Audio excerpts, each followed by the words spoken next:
Hello friend, आप सभी को अपने यूट्यूब चैनल कुशीनगर एजुकेशन में स्वागत है। Audio Jungle.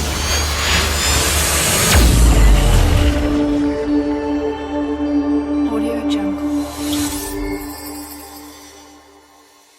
आज की इस वीडियो में हम लोग देखेंगे कि क्रिटिकल एंगल क्या होता है तथा टोटल इंटरनल रिफ्लेक्शन क्या होता है, जिसको हम हिंदी में कहते हैं क्रांतिक कोण तथा पूर्ण आंतरिक परावर्तन। इसको हम समझने से पहले ये समझेंगे कि जब भी हमारा लाइट रेज एक मीडियम से दूसरे मीडियम में ट्रेवल करता है तो उसमें बेंडिंग होती है। लेकिन बेंडिंग किस तरह से होती है? एक तो हमारा होता है नॉर्मल से दूर जाती है, एक होता है हमारा नॉर्मल के करीब आती है। तो जब भी हमारा लाइट रेज, ये हमारा होता है सरफेस, ये हमारा है सरफेस। सरफेस क्या होता है? हमारा दो मीडियम को अलग करती है। तो पहला मीडियम यदि हमारा डेंसर है, डेंसर जिसको हम हिंदी में कहते हैं सघन। दूसरा मीडियम हमारा क्या है? रेयर है, जिसको हम हिंदी में कहते हैं विरल। अब क्या होगा? जब भी लाइट रेज हमारा सघन से विरल माध्यम में गमन करेगी, ये हमारा इंसिडेंट रे, ये हमारा है इंसिडेंट रे, इंसिडेंट रे। अब जिस पॉइंट पर ये इंसिडेंट होगी, मतलब जिस पॉइंट पर ये गिरेगी सरफेस के, उसको हम कहेंगे पॉइंट ऑफ इंसिडेंट, जिसको हम हिंदी में कहते हैं आपतन बिंदु। अब यहां से हमारा क्या होगा? नॉर्मल ड्रा हो जाएगा, जिसको हम हिंदी में कहते हैं अभिलंब। अभिलंब। अब क्या होगा? हम बताए हैं कि जब भी कोई लाइट रेज हमारा सघन माध्यम से विरल माध्यम में गमन करता है तो वो क्या होता है? बेंड होता है। लेकिन बेंडिंग क्या होती है? अवे फ्रॉम नॉर्मल, नॉर्मल से दूर हट जाता है। ये हमारा इस प्रकार से होगा इंसिडेंट। अब ये हो गया हमारा रिफ्रेक्टेड रे। क्या हो गया? रिफ्रेक्टेड, क्योंकि ये परावर्तित किरण, जिसको हम हिंदी में कहते हैं परावर्तित, तो ये हमारा हो जाएगा रिफ्रेक्टेड रे, रिफ्रेक्टेड रे। अब हम यहाँ देख रहे हैं हमारे पास दो एंगल बन रहा है, ये और ये। तो हमारा जो इंसिडेंट और नॉर्मल के बीच में एंगल प्राप्त होगा उसको कहेंगे एंगल ऑफ इंसिडेंट, जिसको हिंदी में कहते हैं हम आपतन कोण। और रिफ्लेक्टेड रे तथा नॉर्मल के बीच में जो एंगल हमारा प्राप्त होगा वो हो जाएगा हमारा एंगल ऑफ रिफ्लेक्शन। अब देख रहे हैं हम कि यदि हमारा इसका जो एंगल प्राप्त हो रहा है कि एंगल ऑफ इंसिडेंट और एंगल ऑफ रिफ्लेक्शन, इसमें एक एंगल बड़ा है, एक एंगल छोटा है। तो एंगल ऑफ इंसिडेंट जो है वो छोटा होगा एंगल ऑफ रिफ्रैक्शन से। क्यों छोटा होगा? क्योंकि ये नॉर्मल से दूर हट रहा है, तो इनके बीच जो एंगल प्राप्त होगा, ये जाहिर सी बात है भाई, ये बड़ा एंगल होगा, क्योंकि ये नॉर्मल से दूर हट रहा है। तो नॉर्मल से दूर हट रहा है तो इसमें एंगल जो होगा ये बड़ा होगा। अब क्या होगा? अगी यदि हम एंगल ऑफ इंसिडेंट का मान बढ़ाएं तो एंगल ऑफ रिफ्रैक्शन का वैल्यू भी बढ़ता जाएगा। अब क्या होगा? यदि हम, ये है हमारा सरफेस, अब यदि हम एंगल ऑफ इंसिडेंट का वैल्यू है जो, इसको हम और बढ़ा दें, ये यहां से हमारा हो जाएगा नॉर्मल।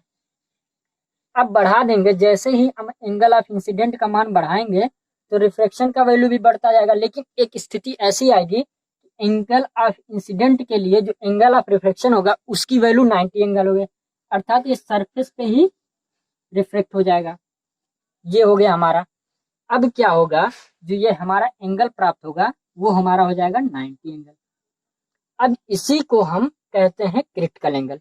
अब इसका हम परिभाषा समझते हैं कि सघन माध्यम में बना वह आपतन कोण जिसके लिए विरल माध्यम में बना परावर्तित कोण का मान 90 एंगल है, वो आपतन कोण हमारा क्रांतिक कोण कहलाएगा।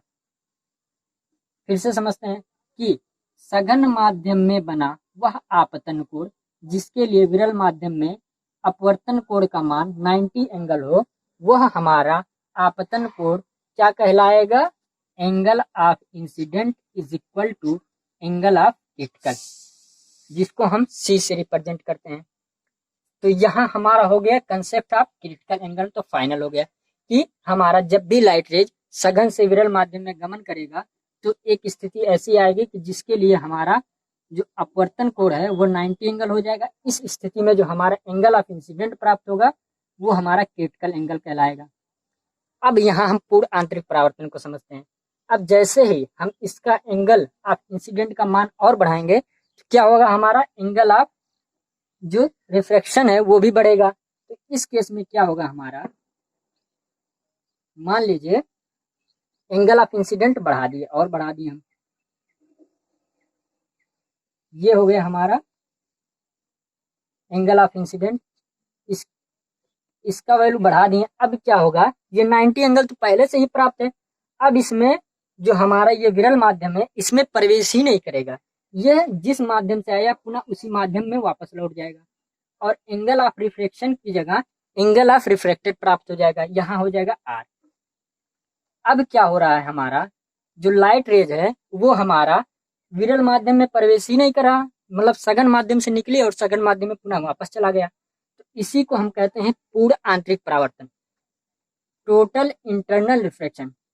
अब टोटल का क्या कंसेप्ट है कि अगर हम लाइट रेज यहाँ से कोई 100% लाइट रेज गुजार रहे हैं, क्या है हमारा कोई लाइट रेज गुजार रहे हैं, तो यहाँ हमारा 100% जाके पुनः वापस आ जाएगा। तो ये हो गया हमारा टोटल। टोटल का कंसेप्ट समझ में आ गया। अब इंटरनल का मतलब क्या है कि जो हमारा रिफ्लेक्शन हो रहा है वो अंदर से ही हो रहा है, ये हमारा सघन माध्यम है तो सरफेस के अंदर से, मतलब पूरा जो भी क्रिया हो रही है वो इंटरनल हो रहा है, इंटरनल। तो यहाँ रिफ्लेक्शन की जगह रिफ्लेक्शन है, ये हमारा रिफ्लेक्शन है। तो यहाँ जो हमारा एंगल ऑफ इंसिडेंट प्राप्त हो रहा है वो एंगल ऑफ रिफ्रैक्शन के बराबर होगा। यहाँ हमारा जो आपतन के नियम है कि अर्थात आपतित किरण सदैव परावर्तन कोण के बराबर होगा।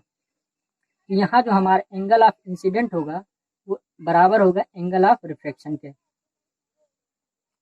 अब क्या होगा कि टोटल इंटरनल रिफ्रैक्शन इसी को कहेंगे कि जब भी हमारा कोई लाइट रेज सघन माध्यम से विरल माध्यम में प्रवेश करता है, यदि हम उसका वैल्यू इतना बढ़ा दें कि वो हमारा जो एंगल ऑफ इंसिडेंट है वो बड़ा हो जाए एंगल ऑफ क्रांतिक कोण, अर्थात जो क्रिटिकल एंगल है उससे हम बड़ा कर दें, तो ये हमारा जो होगा एंगल ऑफ रिफ्रैक्टेड प्राप्त हो जाएगा। अब देखते हैं कि ये जो हमारा क्रिटिकल एंगल प्राप्त हो रहा है या टोटल इंटरनल रिफ्रैक्शन हो रहा है, इसमें दो केस आते हैं। फर्स्ट केस क्या कहता है, जो भी हमारा लाइट रेज है वो हमारा किसमें गमन करना चाहिए, डेंसर टू रेयर में, डेंसर टू रेयर। अर्थात जब भी लाइट रेज हमारा सघन माध्यम से विरल माध्यम में जाएगा तभी हमारा क्रिटिकल एंगल तथा टोटल इंटरनल रिफ्रैक्शन प्राप्त होगा। अन्यथा अगर हम रेयर से डेंसर में जाएगा तो क्या होगा, हमारा नॉर्मल की तरफ जाएगा तो हमारा 90 एंगल प्राप्त ही नहीं होगा, तो वहां क्या होगा, क्रिटिकल एंगल नहीं प्राप्त होना। तो ये हमारा फर्स्ट केस है, ये कि हमारा जो भी लाइट रेज है वो डेंसर टू रेयर में प्रवेश करना चाहिए।